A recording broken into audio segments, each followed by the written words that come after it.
Modern terrorism হলো একটা অনেক বড় টেরোরিস্ট অর্গানাইজেশন। এরা যখন কোথাও হামলা করে এর অনেকগুলো কারণ থাকে। এর মধ্যে একটি কারণ হলো কালেকটিভ পানিশমেন্টকে ট্রিগার করা, মানে সম্মিলিত শাস্তিকে ট্রিগার করা।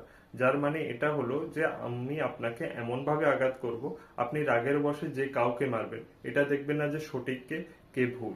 তো এটার ফলে কি হবে যে সাধারণ নিরীহ মানুষ আছে ওরা আপনাকে ঘৃণা করবে। আর এটাই টেরোরিস্টদের মেন উদ্দেশ্য থাকে, যে তার ফলে এই যে সাধারণ মানুষগুলো ওরা টেরোরিস্ট গ্রুপদের হয়তো সঙ্গ দেবে বা সাহায্য করবে, কারণ ওরা তখন এটা বলে যাবে যে সেম টেরোরিস্ট গ্রুপই ওই মানুষগুলোর সঙ্গে কি করেছিল।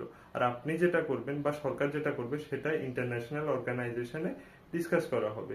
আর পেহেলগামে যে আতঙ্কবাদী হামলাটা হয়েছে আর যারাই করেছে ওরা এখন ফিঙ্গার ক্রস করে এটাই প্রে করছে, যে ডেসপারেটলি প্রে করছে যে ভারতীয় আর্মি পুলিশ লোকালদের উপর বা লোকালদের মারধর করুক, বা ভারতের অন্যান্য জায়গায় যে স্টুডেন্টরা আছে বা মানুষ আছে কাশ্মীরের যারা কাজ করছে ওদেরকে উপর সাধারণ মানুষ বা ওই ধরনের মারধর কিছু হোক।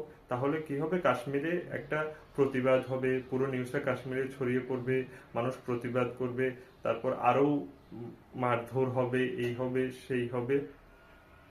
তখন কি হবে, মানুষ হয়তো ভুলে যাবে যে 22শে এপ্রিল টেরোরিস্ট গ্রুপরা ওই মানুষগুলোর সঙ্গে কি করেছিল আর কি ধরনের পরিবেশ তৈরি হয়ে গেছে। তো কাশ্মীর আবার সেম নর্মালের জায়গায় পুরোটাই আবার ইন্টারন্যাশনাল ইস্যু হয়ে যাবে।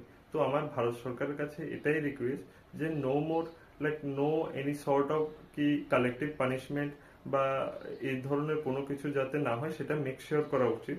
আর ভারত সরকার বা ভারতীয় আর্মিদের এখন এটাই প্রায়োরিটি হওয়া উচিত যে টেরোরিস্টদের খুঁজে বার করা এবং ওদের মারা, এবং বাকি যে ভ্যালিতে যে টেরোরিস্টরা আছে বা টেরোরিস্টদের সাহায্য করছে এরকম লোকদের বের করে ওদের মারা।